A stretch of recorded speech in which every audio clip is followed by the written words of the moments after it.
I'll be speaking to Brian Yu. He's a founding editor of New Bloom, which is a website in Taipei, Taiwan. And that's where he is right now. Good evening. Thanks for having me. Good evening, or good morning to you, rather. Yeah, it's quite a time difference. I believe 13 hours. Yeah. So let me ask you about New Bloom. What is New Bloom that you helped found? So New Bloom is a left-wing publication. It's a publication, but we do online primarily. But we do zines, one periodicals, maybe like once a year. We have a podcast as well, and we also run a activist space, community space in Taipei. And so we were founded in 2014 out of the Sunflower Movement. We were participants in the movement or people that were involved in organizing solidarity efforts overseas. And so we felt there's a need to push for these perspectives that are critical of both the US and China, not relying simply on one to ward off the other. So in this kind of age of inter-imperial rivalries, we wanted to kind of push for a left-wing stance on self-determination for Taiwan that is not just relying on the US to counter China. And so that's what we were founded with the mission of doing. And that was about 7 years ago. So I was one of the founders, and I've been doing that since then, more or less. You referred to something that happened in 2014. If you could talk about that a little bit more. Yeah, of course. So the Sunflower Movement was the month-long occupation of the Taiwanese legislature by student activists. That was in protest of a free trade agreement that was to be signed with China. The ruling party was the KMT, the Kuomintang, the former authoritarian party, which had again taken power after democratic elections were introduced to Taiwan. And so there was this fear of resurgent authoritarianism. And despite the fact that the KMT had fought with the Chinese Communist Party, the CCP, in the Chinese Civil War, and then fled to Taiwan, becoming an authoritarian force that ruled over the population for decades, it had become more friendly towards China. It was intent on pushing for unification, despite the fact that this is maybe not the will of what Taiwanese people feel, fear of losing democracy, etc., identity trends that signal identification with Taiwan rather than China. And so this is what the movement was in protest against. That was in the years after Occupy Wall Street. So it was this kind of Occupy style movements. Those were still taking place across the world. And there was kind of discourse around free trade as well, because it was a free trade agreement. And those effects are not usually great for average people. So. Okay, thank you. I'm quite old, so if you could talk a little slower, I would get it more. I appreciate that. So let me jump right into the most pressing question. Russia has 100,000 troops and is threatening to invade Ukraine. The Chinese government smashed the democracy movement in Hong Kong. Are people in Taiwan afraid of a Chinese invasion? So I think it's one of the interesting things because it is a long-term fear. I think people in Taiwan have they are afraid of a Chinese invasion, but this has been around as a threat for decades. China has had thousands of missiles pointed at Taiwan for years and years and years. And so it's not anything new. In the past year, one has seen an escalation in the Chinese threats directed at Taiwan. Most often this comes in the form of warplanes that are sent to airspace near Taiwan. And sometimes this occurs on a daily basis. China between October 1st and 5th, right after Chinese National Day, deployed something like 150 warplanes to airspace near Taiwan. But people in Taiwan, I think life just goes on. I think people are not too afraid of it. It doesn't seem like a near short-term possibility, but it does seem like something that people are afraid of in the long term. Some people in the US say that Taiwan's government has been provocative by electing the DPP party, which says that Taiwan is independent of China. What do you think? Yeah, that's right. It's interesting because the DPP is historically a pro-independence party. It has pushed for Taiwanese independence and not unification with China. But it's kind of backed away from this kind of stance in recent years, saying that Taiwan is already independent. And so there's not a need to declare independence. But for China, the red line is shifting. It's always just whatever they say it is. And so any move I think that Taiwan does is seen as provocative by China. So for example, the current president, Tsai Ing-wen, tries to maintain the status quo, not pushing for independence because of the fact that this would cause her and her administration to be viewed as provocative. But then China will still say this is provocative, etc. I think just anything that is not unification for China is seen as provocative. So what do left thinkers in Taiwan say about the possibility of this attack? For instance, does the left want the US to come to Taiwan's aid militarily if that attack happens? The funny thing is that there's not actually a lot of discussion of this currently among the left. I think the left is oftentimes in Taiwan much more focused on domestic issues. You know, for example, let's say treatment of migrant workers in Taiwan, or LGBTQ issues, or labor issues. It's one of the ways in which I think invasion is not actually seen as something that's an immediate threat. But that is also a divide in the left, that there is a pro-unification left and a pro-independence left. The pro-unification left is more identified with China, often idealizes China as a socialist utopia, which it is clearly not.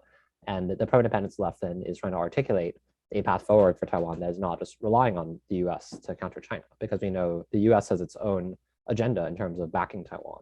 And the US did, after all, back the authoritarian rule of the KMT for decades. And that was in the pattern of these right-wing dictatorships that the US propped up to counter China. And so that's what we're trying to do in that sense, trying to articulate what a pro-independence left viewpoint would look like. Now, I first saw your name as a critic of a panel that the Democratic Socialists of America held last fall about China.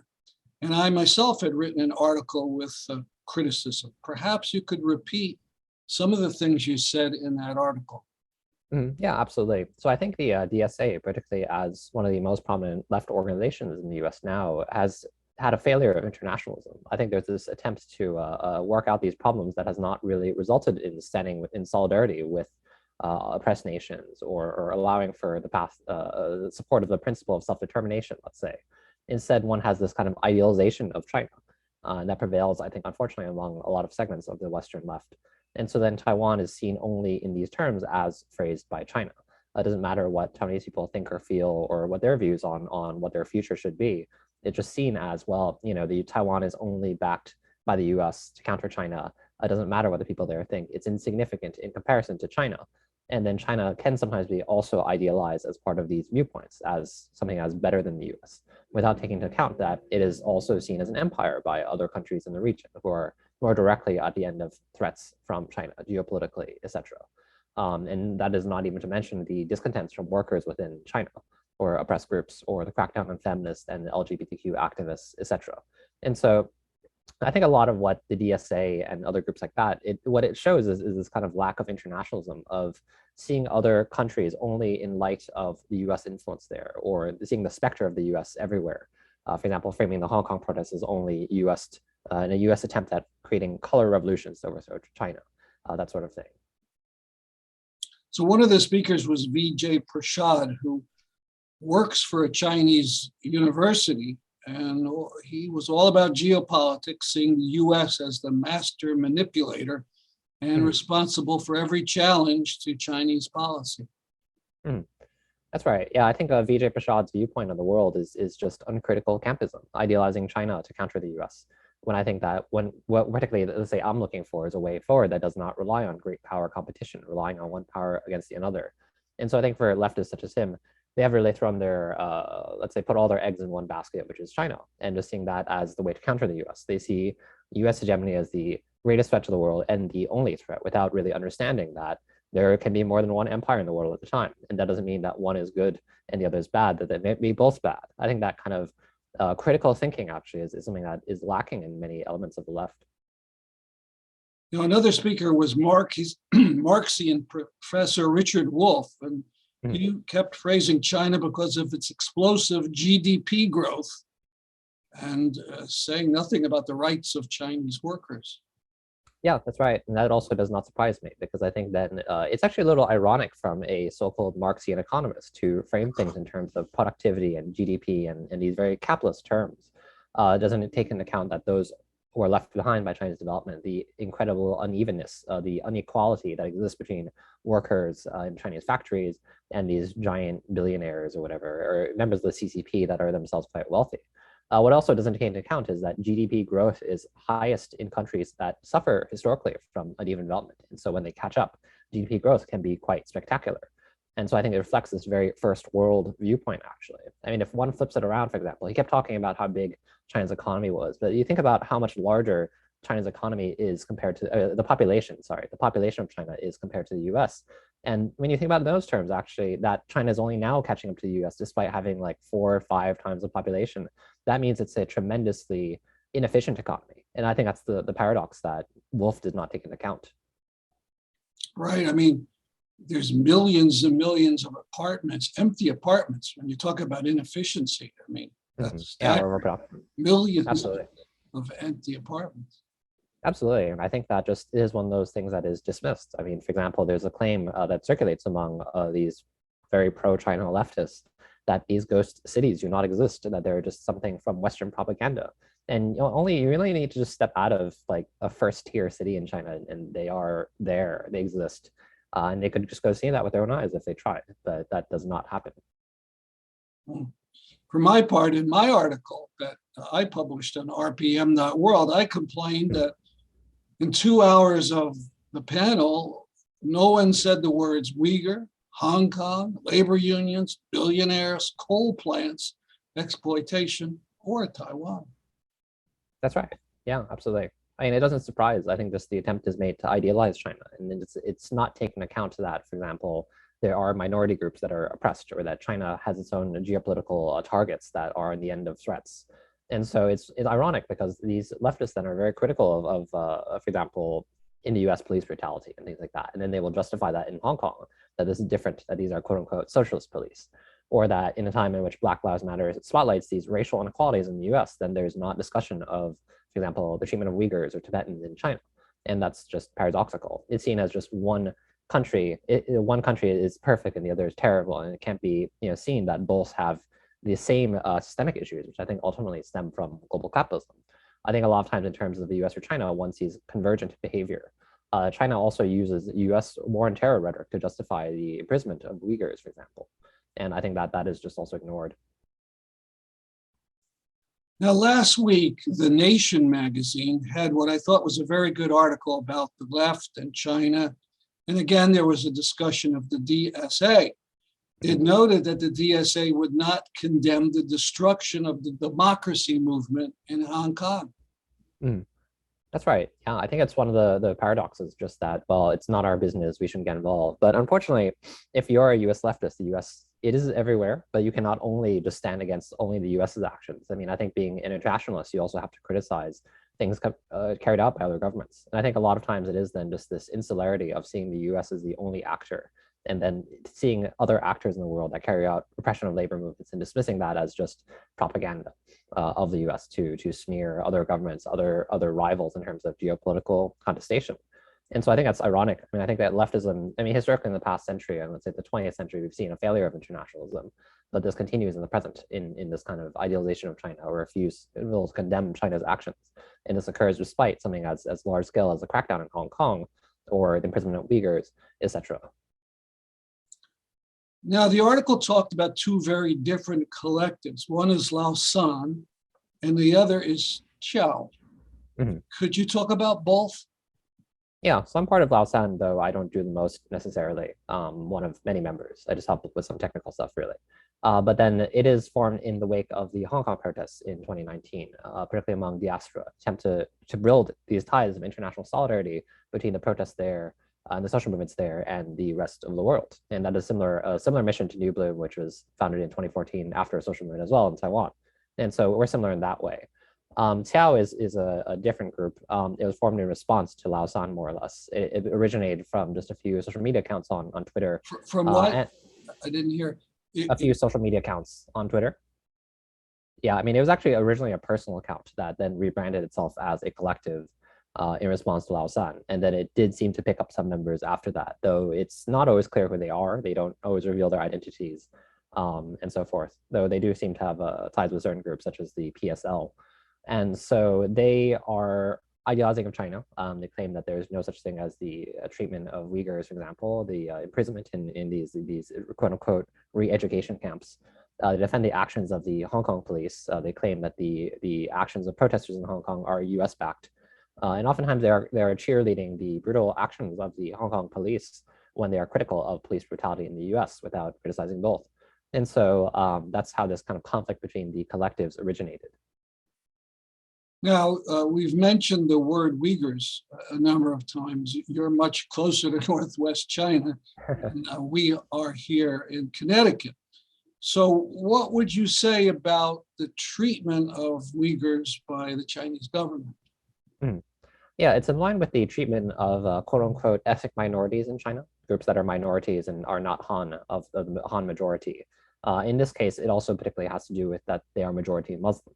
And so there's fear that having a separate religion, a separate racial identity would lead to separatism, trying to split off from China. And so that is what is used to justify the crackdown. And this is a policy that is accelerated under Xi Jinping. But it is interesting in that sense that it uses the US war on terror rhetoric after 9/11, that these are terrorists, we're trying to fight terrorism, to crack down on these violent incidents, or to claim that this is for the purpose of economic development, that this is just providing education opportunities for Uyghurs. And so it is quite terrifying times in which, for example, if you have a relative that has gone overseas, that person, you might be arrested. Sorry, I didn't catch that. If you have a relative? Relative, yes, that has gone overseas, you might be arrested, or just other very tenuous ties. It is quite wide sweeping. And there are other horror stories that emerge, for example, that Han men are being assigned to stay in the homes and sleep in the same beds as Uyghur women. And just there's attempts to encourage intermarriage to just eradicate this kind of separate ethnic identity, and so forth. And so this kind of treatment is nothing new from China, which is a colonial state similar to the U.S., etc., a settler colonial, kind of pushing out indigenous populations, etc. And so this kind of treatment of ethnic minorities goes way back. I mean, one can see this, just the roots of this going back to the Mao era. And so this is a kind of continuation of that. If I may, I'd like to read something from the article about this, what I think is a grotesque statement by Vijay Prashad. He had been asked by the author of the piece, David Klyan, about the Uyghurs and the charge of genocide. And this was his answer. The cultural genocide is one that I'm not entirely sympathetic to, said Prashad, who has visited China numerous times, but has not been to Xinjiang. Education policy is a big part of poverty alleviation, he added. The fact is that most modern societies have forced peoples to have an education. In his telling, what is happening to the Uyghurs is analogous to what countries like the United States and Australia did to their indigenous populations, or what the British Empire did to his native India. But somewhat to my surprise, he didn't mean that in a bad way. That's the price that people pay, Prashad told me. You can't preserve some cultural forms and alleviate or eradicate absolute poverty. So he's saying what's going on with the Uyghurs is just an attempt to get them out of poverty.